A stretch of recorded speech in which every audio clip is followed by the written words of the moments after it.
All right. So, hello, everyone. I'm Andrew Beeman. I'm the director for Pasco Hernando State College's Spring Hill Campus Library. I'm one of the co-chairs for the Ask a Librarian Quality Assurance Committee. And with us today, we've got Andy Todd. You should be able to see myself and Andy. And Andy is from University of Central Florida and Eastern Florida State College. And we also have another member of the group with us, Laura Glass, who's with the Okaloosa County Library System. Laura, I don't know if you just wanted to say hey real quick. Hey, glad to be here. Perfect. Okay. And of course, we have Kelly McDonald and Vicki McLean from TBLC doing awesome stuff to help us out in the background too.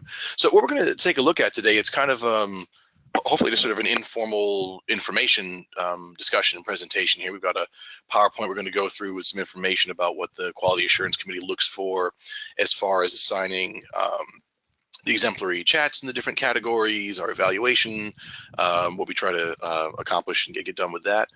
Also, at the end, we're also looking for new members to join the committee as well, so that the more folks that we have on the committee, the more days we can cover as far as looking at chats and transcripts and being able to give due credit where credit is due for folks that do a really great job. So Andy's going to be kind of running the slideshow and stuff like that for us, but if anybody has questions, if anybody has comments or input or anything during any of the topics that we're talking about, please feel free to do so. Like Kelly said, we'll be able to unmute everyone at the end, but as we're going along, we'll have that we'll have the chat box open down there at the bottom. So yeah, I guess if we want to go ahead and get rolling, we can. All right. So yes, the QA work group really serves a couple of different purposes. I mean, one of them is to provide some form of assessment. There's, of course, a couple different forms of assessment that we have. Being able to spot check some of the chats and the transcripts to see who's doing a really great job. One of them is the also the survey. When you do a chat with a patron, there's oftentimes a survey. I think you can decide whether or not you want it to pop up, but you can have a survey that comes up the patron can fill out to state how the chat went overall. So this is originally designed as just one form of assessment to, like I said, give credit where credit is due, but then also we do use it to kind of spot check and see, are there some folks that might need some additional training when they're doing Ask a Librarian, or do we need a little bit more instruction for people? The folks that are on the Quality Assurance Committee, we have, like I said, there's a co-chair, myself and Andy, and we have was it six other members. So we have 8 members total, and what we do is we more or less divide up each month into, and everybody gets a day during that month. Now, with only 8 folks, that does leave us with some gaps for days where people are chatting and working that we can't necessarily check, which is again one of the reasons why we'd like to go ahead and get some more folks on there to be able to cover more days. But we do have exemplary chats in 2 categories, which we'll take a look at in a second. But each group member is assigned a day of the month, and we basically go through, we read all the chats, all the live chats, and also the tickets, so the emails and the text messages for that day as well.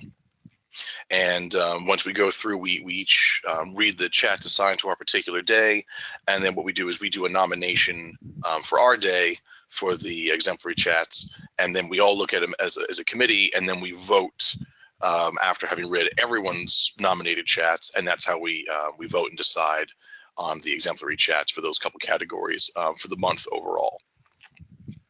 So we can pop on to the next slide if we can. Yeah, got it.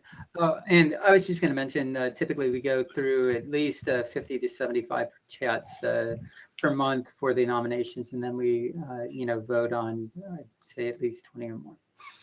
Mm-hmm. Yeah, the folks that are on the committee, just as a side note too, the folks that are working on the QA committee are not eligible to receive the exemplary chat awards. Some of us have received awards in the past before we were on the committee. But all of us do work on the service, and all of us, I don't know if all of us, some of us have definitely gotten have gotten awards in the past. But yeah, once you're on the QA committee, you're no longer eligible to receive the any award for your work. So there's some benefits for reading the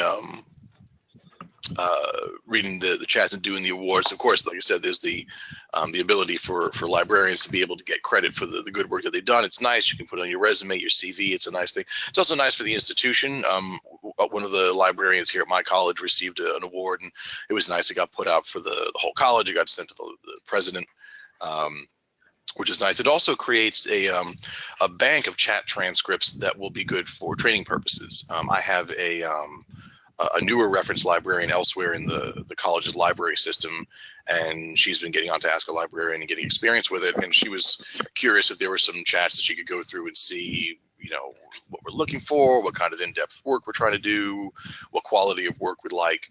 So having these the chat transcripts, which we can get to through the toolbox, which we'll take a look at in a little bit, provides a nice little resource for people who are just starting out to try to see, all right, you know, how much time should it take? How do you deal with questions from other institutions, things like that. And again, too, it does also allow us to do work for spot checking problems. It hasn't happened too much. I mean, in the time that I've been doing it, I think maybe once or twice has there ever been a time where I was coming across a librarian who maybe their etiquette wasn't great, or their grammar wasn't great, or they weren't really going the extra mile to try to answer the question, maybe just kind of passing it off or saying, well, here's a phone number or an email address, just contact these folks. So sometimes we'll go ahead and follow up with the folks with Ask a Librarian to see maybe we can reach out to that person and get them some more training to help them out. So there's anything else anybody wants to add? Laura, Andy, with that? No? No? Yeah, Okay. yeah. I would also say it's very few and far between that we see problems. But again, we like to focus on the positives, and if we see any stellar chats out there, we like to showcase them so that people can look at other approaches that might work for the patrons. In fact, sometimes it's hard to pick just two people, one for each category, because there are so many good ones out there. Mm-hmm. Yeah, it's really a good problem to have, really. I mean, we're very fortunate the folks here that staff the service are pretty dedicated and, basically show the same level of professionalism you would in person online. So it's pretty cool. So we used to have three types of categories for exemplary chat. So we used a brief, which is, basically 15 minutes or under, details is extended. This chats that last 15 minutes to half an hour to 40 minutes sometimes. The third one was a teaching one, but really the overall goal for what we're trying to do, I guess, as librarians, really is to try to not only get people the answers they need, but to also teach them how to be able to find the answers and the resources to make them more information literate. So we kind of figured that you can do a good amount of teaching a lot of times, even in a small period of time. So that's why we kind of took that third category out. Now it's just brief and detailed, and any teaching that can happen in that, any instruction and showing somebody how to be able to do something that they couldn't do before. That's a big element of something that I look for a lot of times when I'm doing the evaluations for the chats, to see what kind of power did we place into the patron's hand to be able to find a resource or a service that they didn't have access to before that they can do on their own. So the doing a digital reference, doing work in a digital reference environment is like I said, it does have some qualities that are similar to doing it in person. I mean, you still got reference interviews and you still have approachability and etiquette and things like that. But in an online environment, it can be trickier, especially seeing as though that so much of texting culture and so much of a very quick response time and instantaneous searching is such a big part of what we do. I know you get patrons that are impatient, or people are just used to Googling something and getting the answer. They don't realize that to find credible in-depth information is going to take a librarian a few minutes to look it up. So one of the things that is important is that when we work with a patron, that we try to keep it approachable as well. I know we can get overwhelmed. We've got a lot of chats going on if we're doing chat work while we're doing another job in the library as well. I use a canned message for my greetings a lot of times. I don't know if anybody else uses the canned messages too much. I'd just be kind of curious if anybody wanted to type into the chat to see who uses them. For the most part, I tend to use just the chats or the canned messages just as a standard greeting, or sometimes if I have a patron that's being a little inappropriate, I'll just use some of the standard ones that are made, but you can create a canned message as well, which I think is what Andy is going to show us. Because if you haven't used it before, you want to update any of them.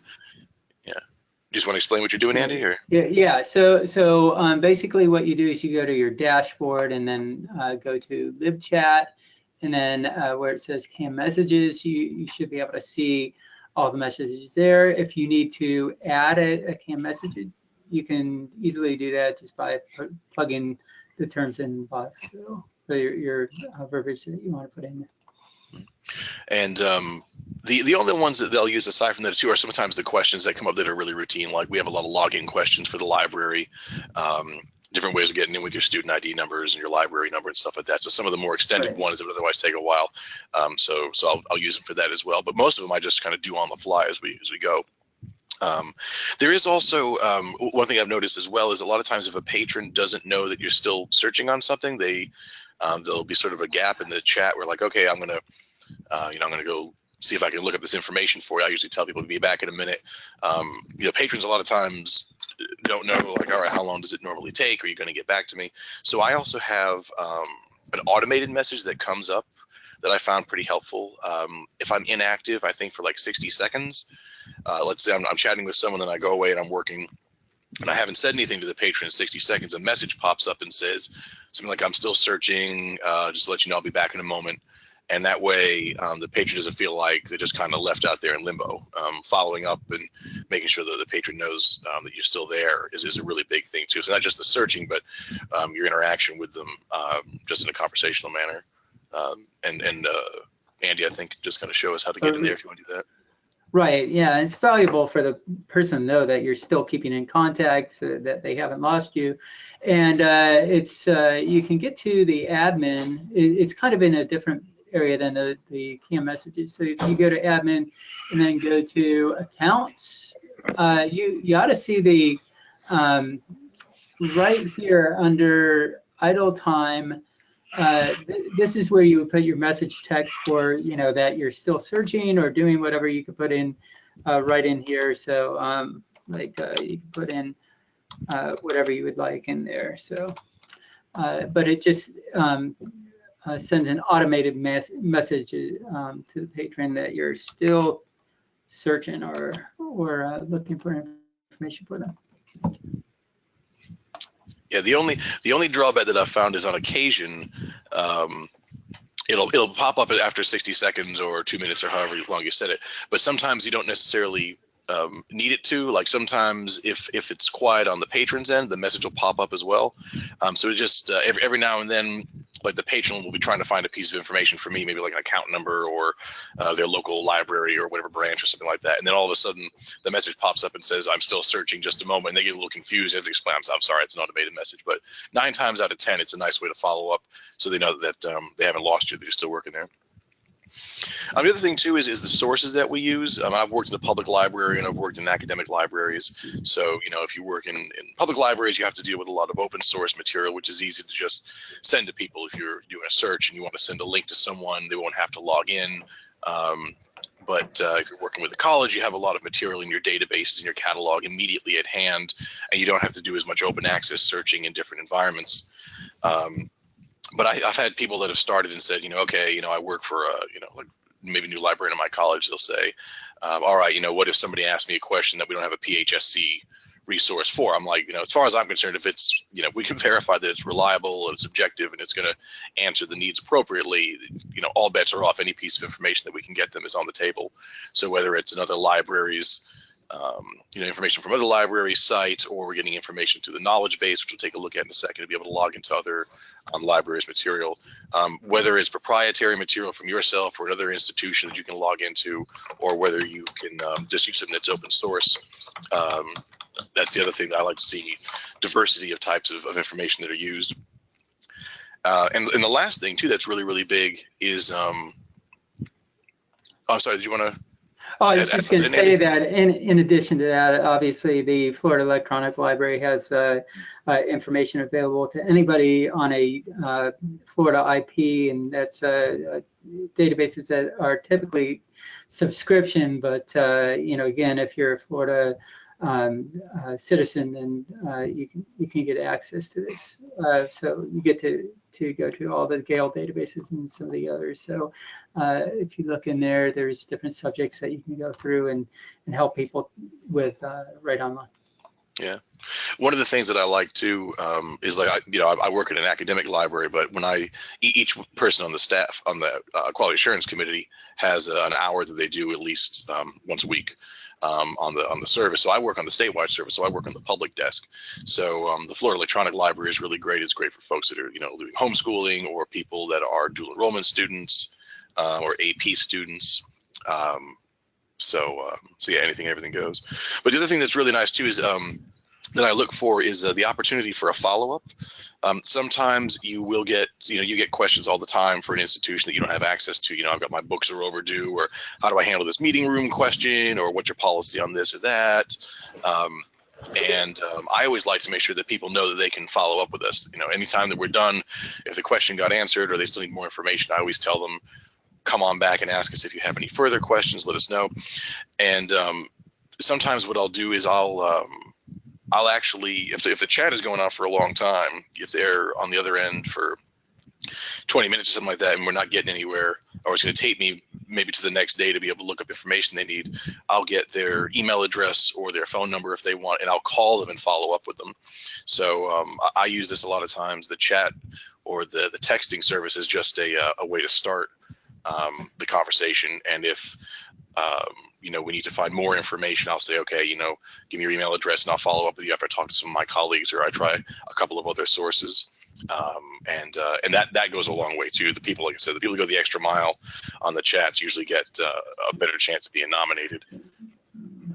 Right, and I also want to add that there are people that actually call the home library if it's a question that they feel that branch could answer, that doesn't necessarily require going into the database to reset their password or something. Like if the patron's asking for, let's say, hours on certain rooms, or event rooms, or if they wanted to know the computer usage, things that aren't on the web.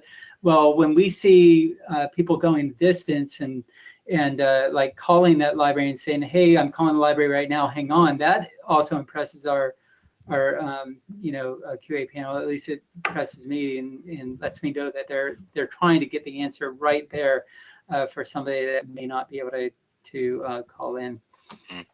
Yeah, because sometimes there will be questions that we can't find it on the library's website. The patrons can't always navigate their local library's website well, or sometimes it's just information you just have to find by asking someone. So if, and I'll, again, too, like Andy said, we'll usually ask, do you want me to give them a ring for you, or not just, okay, here's their contact information, you go ahead and take care of it. It's like, no, as long as they're with us, we want to make sure that we're sticking with them. So okay. Right. Yeah, I've always seen, I've never seen anyone that doesn't appreciate you making a call for them. Mm-hmm. Yeah. So so that's what we're talking about with the chats, and of course it's the live chats. The ticket system, of course, involves text messages and also the emails. When you do the text message and you're typing back and forth, one thing I always try to keep in mind is that I don't always presume that everybody has an unlimited texting plan, or I don't necessarily assume that everyone's as proficient with texting as I might be. So when you do type the text messages in to the SMS system through Ask a Librarian, it does keep track of the characters, and then it'll split it into multiple texts if we need to. But I do try to be as brief and direct as possible. I rarely use any kind of canned chat for any of that, because the character amount will a lot of times just allow you to be able to get just the information that's pertinent in there and then nothing else. So I always try to be conscientious about how many texts I'm sending them, like what time of day. I mean, sometimes, if I'm doing a follow-up and I see that somebody's texted me back and it's 9 o'clock at night, and I don't know if I'm going to, or, later in the night, I don't necessarily want to send them a text message late at night. But yeah, number of characters, number of texts. And then for the email, of course, there's a delay in response. And just like any other in-person style of reference. A lot of times the people don't ask the question they really want, so you've got to go back and forth with an email, and the time of delay is a lot longer, and the length is easier to work with, I think, because you can get more information out there. But the most important thing is to check back for the responses. Let's say you're logged into Ask a Librarian and you're chatting with someone, and they're going to follow up with you with a piece of information you need to help them. Make sure you log back into Ask a Librarian in a timely manner to see if they've done that. I've had that happen before, where a patron was going back and forth via email, and then the patron responded, and the librarian didn't look back, and the email sat there for the weekend or a couple days when we could have just checked and then replied back immediately. So make sure that we always check back and follow up in a timely manner is a really, really big thing on our end.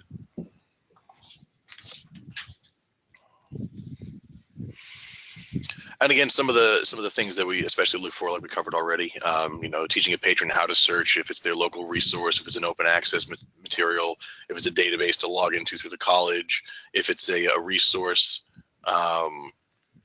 if it's a resource that is proprietary in some way, what they can then do on their own. Another thing that's really big is links that work, especially with dealing with proprietary information.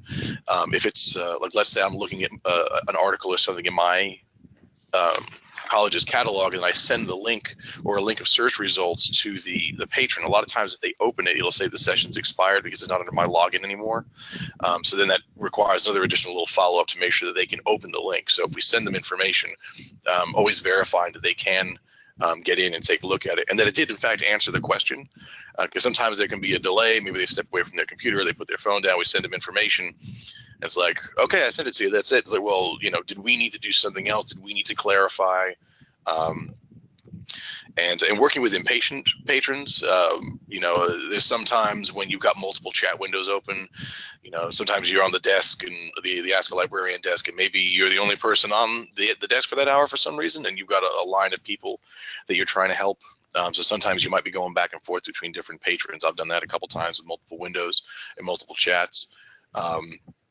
But sometimes you can get a little stressed or overwhelmed, but just trying to, keep it cool and, and make sure that you can get the information across to them clearly.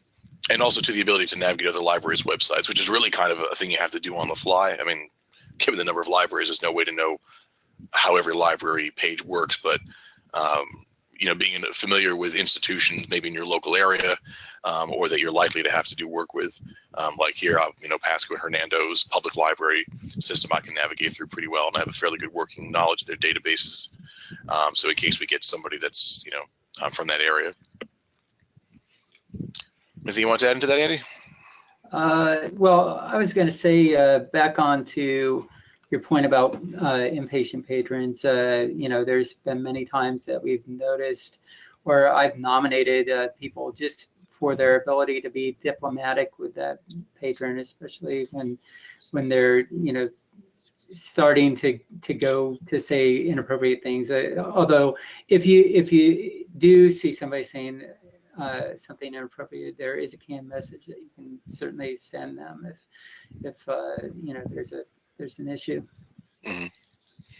Yeah, one of the other things too that's especially important is how we come across when we type. I mean, obviously if we're working in person with people, we'd want to look professional and sound professional, speak professional. That also transfers over to when we chat. Most people are okay with that, but I try to avoid like texting speak or shortcuts or lingo or things like that. Punctuation and grammar are very, very important. That sounds like something that might be commonplace. I mean, and I make typos too, like everybody, but I'll do the little asterisk and then type what I meant. But making sure you use capitalization, you use complete sentences, making sure it the way you would want to represent your institution and the field in general in person or up in front of a group of people is the same thing that we want to see. The patrons frequently don't do that back. You'll get a lot of leet speak and a lot of texting lingo and a lot of shortcuts and stuff like that. And that's fine. If they want to do it, then that's on us to navigate and clarify. But the making sure those small things, just like punctuation, case sensitivity, are really, really big things for me. Kind of like if you're looking at someone's resume, if you look at someone's resume and they've got a typo and stuff like that, out it goes. It's like, well, same kind of thing with exemplary chats. Yeah, you got to be professional in there. Mm-hmm. So, We can probably go on to the next slide, I guess. We're kind of coming towards the end of the slides here. Yeah, so we've got the knowledge base. Mm-hmm. I think you see that. Yep. Yeah, oh, sorry. Yeah, I didn't realize we changed it. Sorry. So yeah, so again, too, the knowledge base is basically our best friend. Of course, if we're dealing with an institution that we don't know, the vast majority of institutions, I think, do at least have dummy login information for us. This is very few that don't, but all the basic information about, how fines and fees work, how old you have to be to check out certain, check out material, or how long you can check it out for, or what the rules are for getting a library card vary from institution to institution, whether you have to be, whether you have to have your own photo ID, how old you can be to have a card separate from your parents, who can look at what information, things like that are also a bit proprietary and based on the policies in different institutions as well. So the knowledge base is always a huge thing. Did we want to just pop into the knowledge base real quick and take a look at it? I mean, I'm sure it's let me go ahead and put it up here for folks. So if you go to once you log into the toolbox, you ought to see it over here is one of the options, and there are different ways to open it up, but I just like to open it up in another window, and so that we can go in there and just look for any of these here.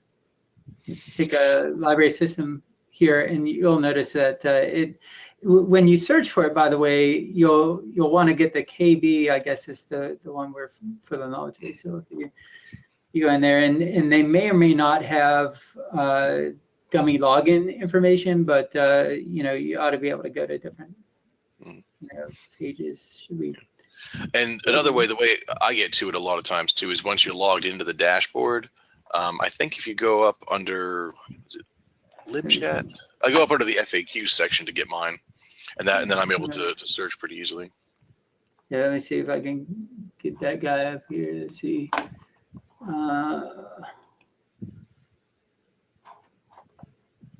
Just a sec. See if it'll go through.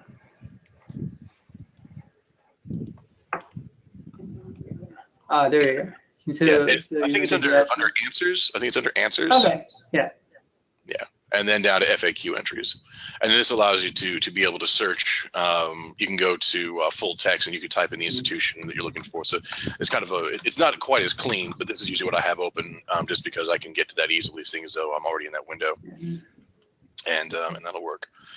But yeah, using the knowledge base, and again, following up with that library if needed. If you have to transfer a chat to someone, following up with the librarian you transferred it to see how it went, and always making sure that the patron knows they have the ability to come back and contact again. Because I know when I work on the desk, a lot of times patrons patrons feel self-conscious about coming up and asking multiple questions to somebody at the desk. I'm sorry for bothering you, stuff like that. So sometimes they might feel the same way with contacting us electronically. So I always try to drive home the point of, like, if you have a question about this, another 5 minutes, come on back and let us know later on. But yeah, I like we're working on working to get everyone on the dummy login train. I like that. Right. So yeah, and it's always helpful to go into the patrons' databases to really see what they've got access to and see what they're seeing. Mm-hmm. So yeah. And so really after this, the kind of the last slide that we had coming up here was some examples of chats that we had in the past that had won. Both Andy and Laura had gone back and made some suggestions for this particular presentation on which ones we might want to take a look at. But if you do want to see all of them, Andy, you want to talk us through it? Yeah, let me go. So what you would do is, hang on, it looks like it's loading right now. So you would go into askalibrarian.org. You'd actually go into the toolbox. And again, this is to see the collection of transcripts for chats that have already won. These are not ones that would be nominated yet. These are ones that have already won that we could go back and see. So once you're in there, you ought to see on the right-hand side, it does look like they're grayed out, but they're actually active. And then you would see that it says protected here, and then August 2016 Exemplary reference award winners, and then from here, you would see the winners, but if you want to go all the way into the transcripts, you could go ahead and click there, and it will upload a PDF of all the different, aspects of the chat from start to finish. So all the different winners for that month. Now, is this the Rhonda Kitchens one? No, it's not. So let me go ahead and go. I think I've got that one already linked. We're going to see what happens here. Okay, so this is Rhonda Kitchens, and there's a couple reasons why I really like this chat here. Let me go down a little bit over here. Hopefully everybody can see this. So you have a person asking a question about nursing, and they're doing a report on Nigerian healthcare. Believes they're having trouble locating sources, and was wondering if they could have some assistance. So Rhonda starts out by a reference interview and starts to ask questions about what kind of sources do you like, and then narrows it from there. And obviously the patron says they like all types of sources would be fine. So as we're going down, she gives several sources here. And then what I like is how she's kind of explaining what she does as she's going through. Let me see here. She's going to the databases now. Here's another thing. She explains what the journal is, and let me see, as you go down here, you'll notice that she gives the search terms for the database that you're going into, and even for a brief chat. Now remember, this is a brief chat, and she's been able to give like 5 websites and then go into the databases, do a search, and then give her the number of results, so that when the patron goes into that database, they're able to validate how many articles they're going to get. So I think that's very powerful, at least in letting the patron feel like they're doing the search competently.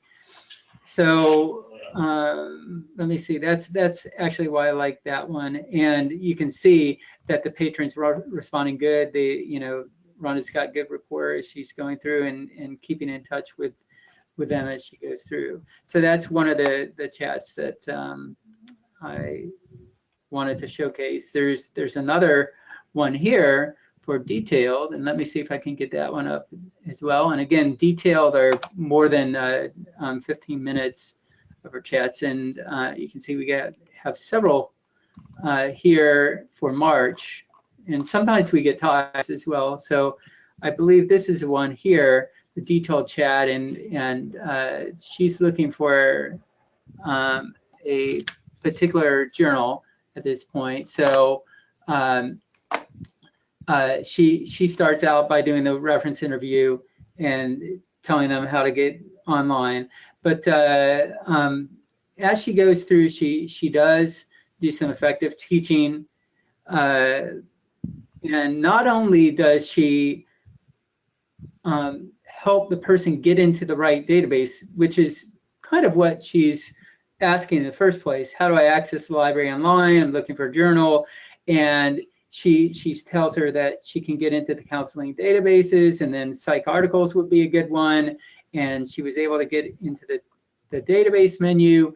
And once you do that, let's see what happens down here. Okay, so she, when you look at the off-campus access, she's helping her with that. And she was able to get her right to the correct place. Now, this is the database, but this is what I really like about this chat.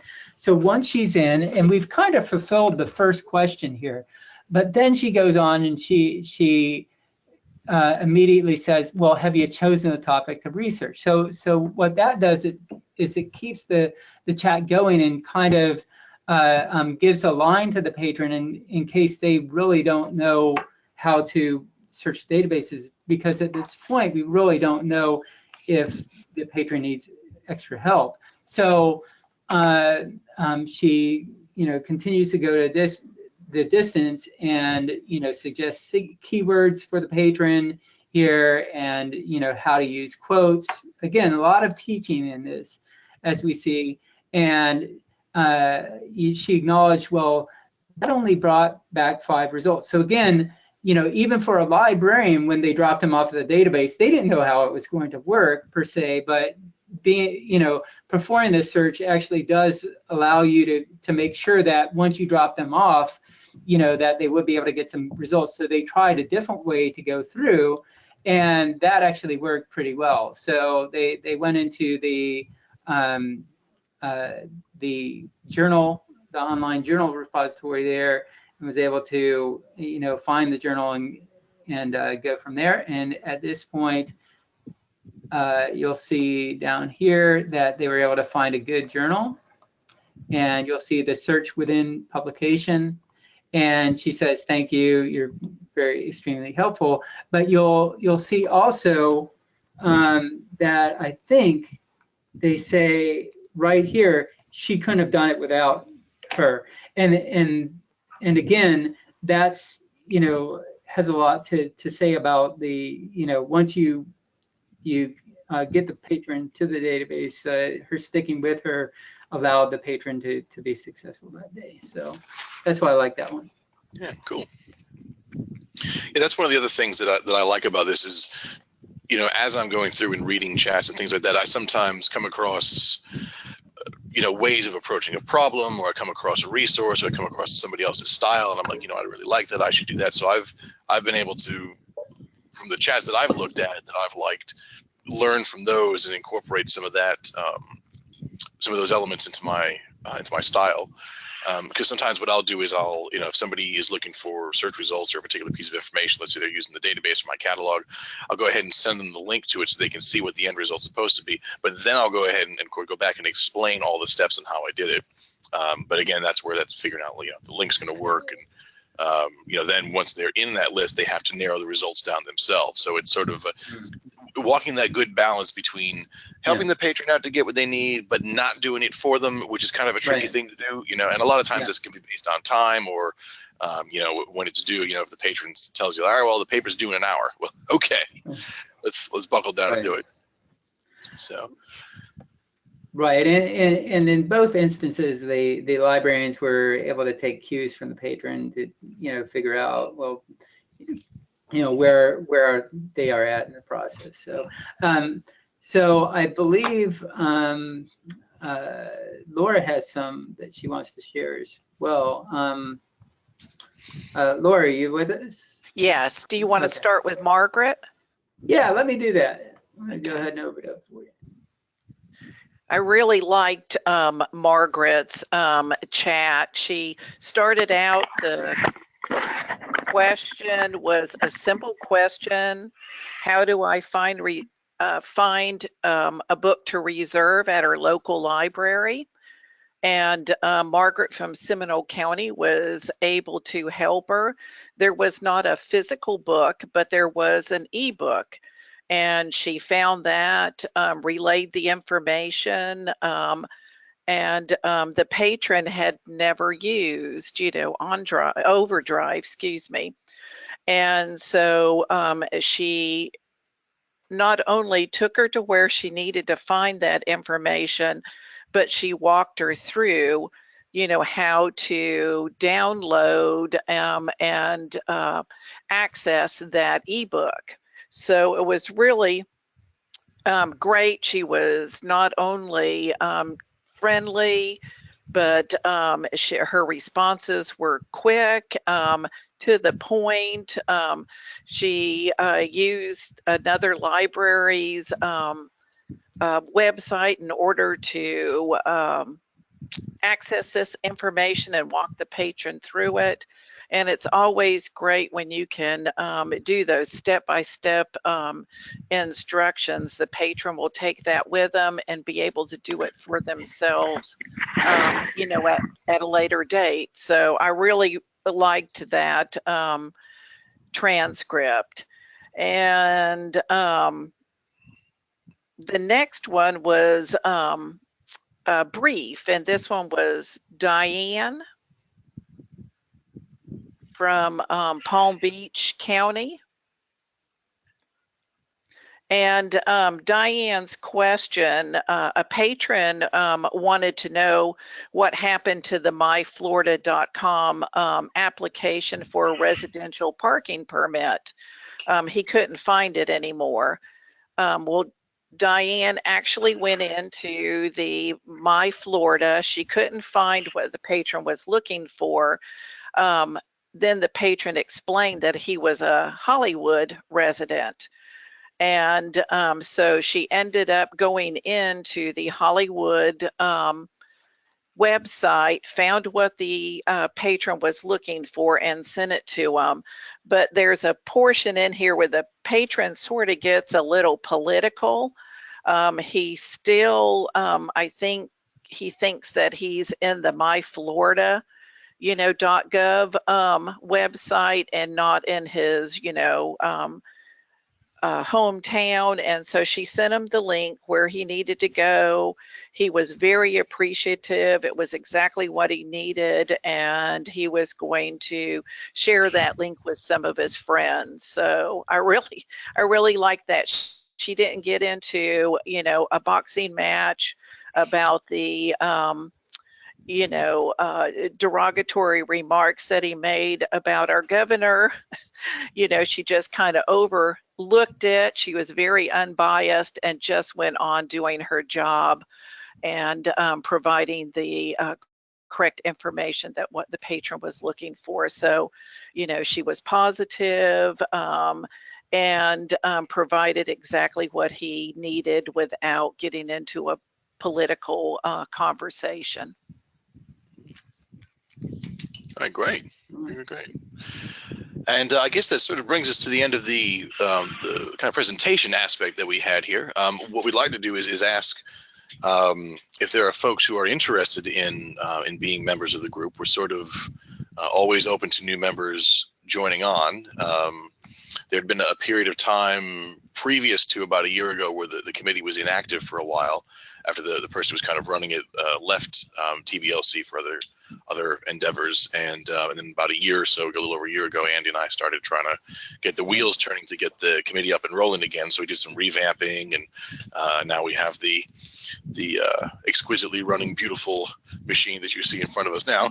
So, but again, too, we do, like I said, we do only have 8 of us right now, and ideally, if we could get more members, we'd be able to have more days that were checked, be able to go through more chats, and be able to make it more comprehensive and more useful. So this is our contact information up here.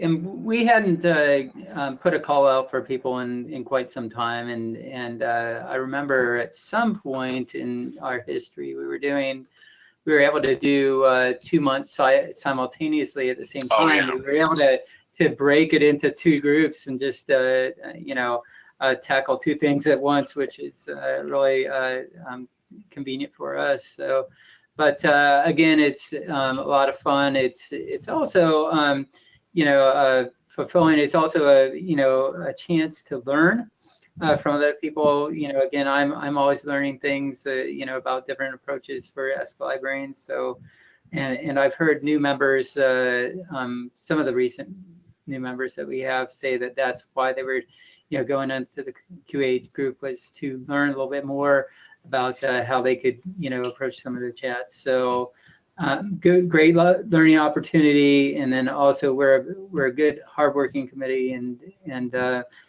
you actually do get to do a lot of stuff on this committee. Yeah, it's a nice committee that yields a lot of tangible results frequently that everybody else can see. I had something else I was going to say too, which totally escaped me, but it can't be that big. So I don't know, did we want to go ahead and unmute folks and see if there were any other questions, or stop the recording, or Kelly, what we wanted to do, or? Yeah, I'll go ahead and stop the recording. We can get some questions. Thanks for presenting, guys.